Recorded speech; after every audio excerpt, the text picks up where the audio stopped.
$42 million in distributions, a $46.2 million exit, $106 million in a weekend. Most people hear those numbers and think, oh, that's probably when he felt the richest. That's actually not the truth. The moment that I felt the wealthiest in my entire life was when I had $100,000 in my bank account. That was the first big unlock for me as a person. And the reason is before that, I was sleeping on a gym floor and doing math on whether I could afford groceries, right? And once I had $100,000, that was when I stopped having to worry about tomorrow, right? About paying rent, about paying dues, about paying my cell phone bill, or paying my car insurance. You can't think about your long-term vision if you're trying to pay rent, right? That's just real. And so in this video, I wanna give you a 6-step roadmap as clear as humanly possible to making and banking your first $100,000. If you're a big baller business owner, then you can skip this one. But if you don't have that yet, then this is just a pure give on my part of trying to help you get there. The first step is that we have to cut all costs so that we can take more risk. When I say all costs, I mean all costs. That means you don't eat out anymore for anything. And if you're hungry, you deal with it. And if it's not from a discount grocery store, you don't buy it. Clothing, like, what you have right now on your back is everything you need for the next 2 years, period. No exceptions, just keep reusing it, trade or go to Goodwill. You go to work, you go home, and home is ideally with your family or worst case, with another family also trying to make it and save.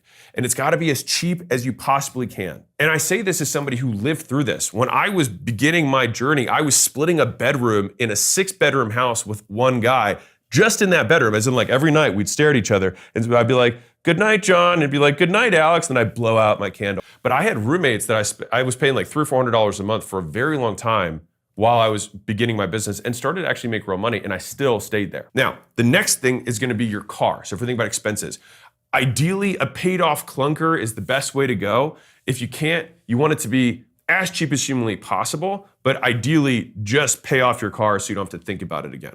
All right, so that covers your food, your car, your shelter. And the reason that this is so important for us to basically stack up this cash flow, because you're working and making money, but right now you're probably spending all of it. So it's like we need to decrease it from the downside so we have this cash flow, this fluff that we can start spending and reinvesting in getting more skills, which I'll talk about in a second. Now we have to cut all of our time costs. Step 2 is save time.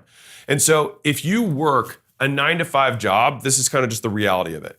Your 9-to-5 job is not killing your dreams, all right? So just stop subscribing to that. You're wasting the 2 4-hour chunks of the day that you do have available to you, which is your 5 to 9 in the morning and your 5 to 9 at night. So what you wanna be doing is instead of just like mindlessly doom scrolling through life, right? Instead, you're like, I have 4 hours before I have to go to work.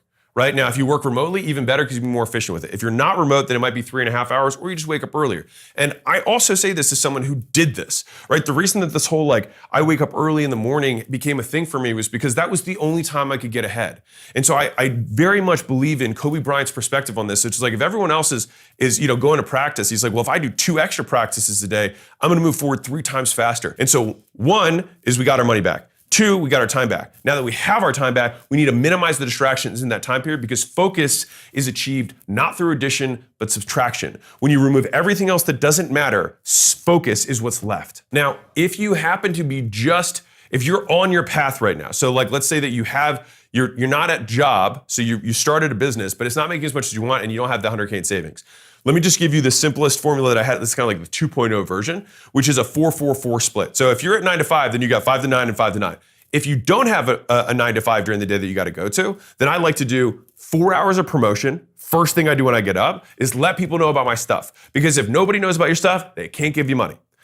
The second 4-hour chunk is delivery. So you give the people that gave you money what you promised them.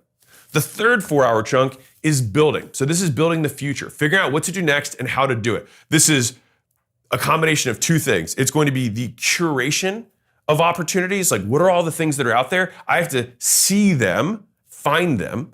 And then the second is the prioritization of those. Okay, there's 10 things I could do. This one thing is gonna get me the highest return. This is what I'm gonna prioritize my time and money towards. So big picture, you promote, you deliver, and you build. That's what you do with your time. Now, regardless of what job or business you have. If you want to save time, you need to understand this concept, which is understanding whether you are a maker or a manager. A maker is when you're in the build mode. This is when you're completely locked in. You're like, no distractions. I have to go learn stuff. I have to go write copy. I have to go edit videos. I have to go make content. I have to go build this template that I'm going to sell to my customers, whatever. Manager is when you're interacting with other people. Now that could be client calls. That could be team calls. That could be vendor calls, any kind of conversations that you have to have, Slack messages, whatever. The thing is that managers, their perfectly productive day is no blink time, right? It's 5-minute chunks and you're just trying to have as many touch points and decisions as possible. A maker, a perfectly productive day is a completely empty calendar. So I don't know if you're anything like me. When I look at my calendar, I truly have nothing on it. I feel one, this immense sense of relief, and two, this huge amount of energy of possibility. Like, what big thing can I get done today? And that's when I really move the ball forward. And I'm telling you, like, that life hack of all hacks, a single habit that has changed my output was having my first 4 to 6 hours of my day to myself. So when you're in that maker manager decision mode, I like to block at the micro level, my day is maker time, manager time, and then keep them separated, because the biggest killer of productivity is task switching, right? So if you're trying to make and then you're slacking and then you're making and then you're texting, you're screwed, right? So instead, you just have to put the blinders onto your maker period. And then when you're in the manager period, it's like, go for it. Just be distracted and know that that's like the rest of your day is screwed. And I accept that. Like for me, Mondays are my day that I'm a manager, and the rest of the week I try to do my absolute best to be a maker. Now that we have the money saved up and we got some cash, we drove down our living expenses, we drove down our time expenses, so we have free time and we're organizing it well and we're focused and productive during that time period. What do we do at the time? 3, which is research a skill that people already pay money for. And this is a key part. What you want to do, especially if you're like, I need to make more than I am right now, go find what people are already paying for, all right? So on a B2C side, you look at all the things that a business does, right? So a business gets advertises. So they make content, they do outreach. There's the funnel building process that's associated with that. All of those things, each of those are skills that on their own, you could go build yourself $1 million plus business off of. Just one of those. And so that's just on a B2B side as an example. On the B2C side, here's a very easy hack.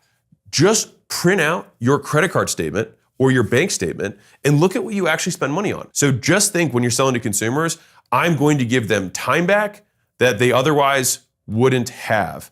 And for business owners, you're giving them money that they otherwise wouldn't have. But don't get overwhelmed with the zillion things that you can learn there. Pick one. And so I have a 1-1-1 rule, which is you want to sell one product or service to one avatar on one channel until you make $1 million. That's it. So we saved our money, we saved our time, and then we researched the skill that people are already paying for today. That leads us to number 4. Spend time learning. All right, so first of all, it's important that you understand what learning is if we're gonna say what it means. So I say this because a lot of people spend their time trying to learn or sitting in front of a computer or listening to podcasts or whatever, but it doesn't actually change behavior, which, ding, ding, ding, that is the definition of learning, which is same condition, new behavior. If you're in the same condition, meaning you're in the same bedroom, you're looking at the same computer, and what you're doing every day is not changing, you are not learning.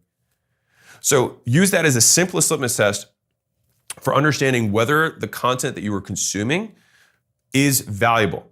If you cannot translate it, or the person who's teaching you, whoever it is, me or anyone, into what do I do now? So there's this big thing, Malcolm Gladwell talked about 10,000 hours is this common theme, which is it's not 10,000 hours, but 10,000 iterations. And the reason I like that framing is because it assumes that you will fail and it assumes that you will get better as you learn, right? It is that 10,000 iterations is a proxy for feedback loops, which means that if you do something and you get no feedback, it's virtually impossible to learn. So when we are doing stuff in the real world, a lot of times the real world will give you a feedback loop, but you post a piece of content, nothing happens. That is still feedback, it's that it sucked, right? But you can still get better. The fastest way to learn skills is to find somebody who's really good and hire them one-on-one. Fastest way to learn skills. I still did this in my early days, even when I barely could afford it. So when I say I learn with first-party data, I give you a handful of examples, but this is a do this instruction list. So number 1, you have to do a lot of volume in order to learn, right? I can't just have one sales call recording. I have just one comment that I try and learn from. I have to have lots of comments that I have to aggregate. I have to put them together.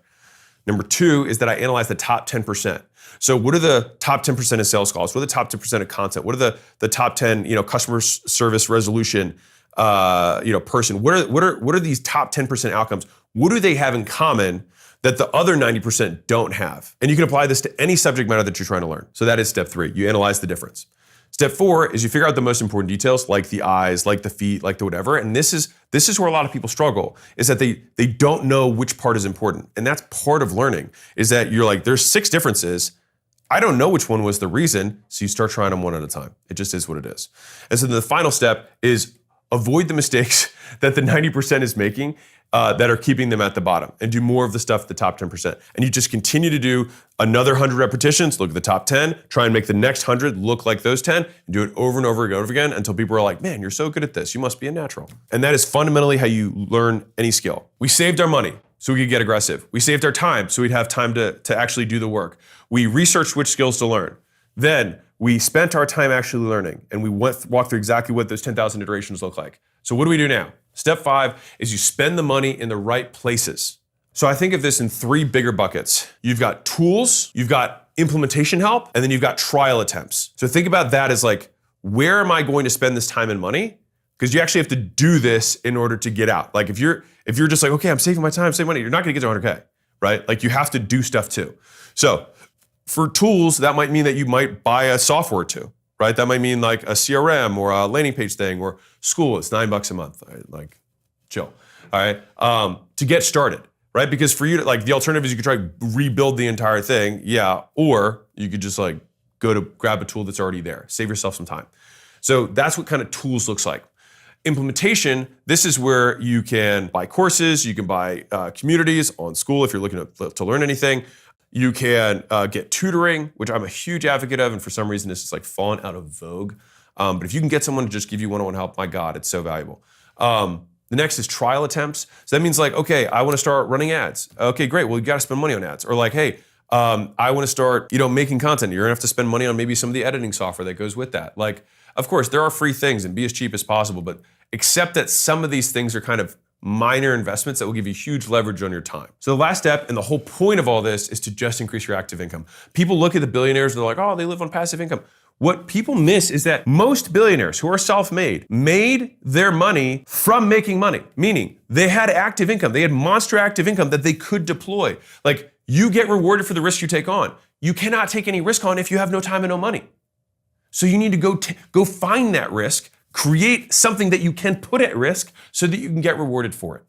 And we do that through increasing our skill sets and our active income. And so you're like, okay, well, those are the 5 steps. So what's the last step? Number 6, do not increase your lifestyle. All right, I know guys who are making $40,000 a month and made it for years, great sales guys, and spent every single dollar. I've got multiple friends who didn't start saving money until their 40s.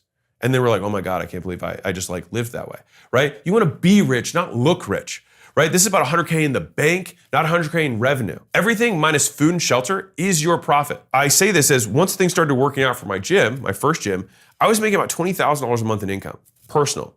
I was still splitting the room, paying $400 a month in rent. Because I was like, well, dude, I need to say, like, my goal was not to stop at $20,000 a month. I was like, I wanna go big. And I'm gonna need all this cash to open a new location, to learn more stuff, to attend more conferences, all of this stuff, because I wanted to learn. And so basically the day that you stop spending money on learning is the day you decide that you do not wanna make more. And so zooming all the way out, the 6 steps to getting your first $100,000, you gotta stop spending money so you have money to spend on the right stuff. You gotta stop wasting time so that you have time to invest in the right stuff. What stuff do you invest in? Number 3 is you have to research, you gotta pick, you gotta look. And the best way to look is not to risk it on something that you don't know, but find stuff people are already spending money on. The 4th is, now that we know the thing that we're gonna focus on, we're gonna eliminate all the other distraction and we're gonna spend all our time learning. Number 5, the money that you do have, you wanna spend on tools, implementation help, and attempts, trying it and failing. And then finally, once things actually start working, you'd never get to the 100K in a bank account just by increasing your income. You also gotta not let your lifestyle take back over so you can finally bank it. And the reason this is so kind of near and dear to my heart is that when I had the first 100K was the first time that, I remember looking at Layla and I was like, we did it. I said, we could do nothing and fuck off for 3.5 years. And it was crazy because, like, I think about that now, right? 2 people, $100,000 in savings, 3 years. And I wasn't thinking about it in terms of investments or anything like that. I just knew that I didn't have to worry about rent. I didn't have to worry about food. And that was when I was able to really start thinking long term. And so I want as many people as possible to get to that point because many of you have bigger dreams than that. But you can't get there until you pass this checkpoint. Like, it's Maslow's hierarchy of needs. Like, until you're not thinking about food and shelter, it's amazing to want to change the world. But if you got to pay rent tomorrow, you got to pay rent tomorrow, right? And so this is the plan to help you do that.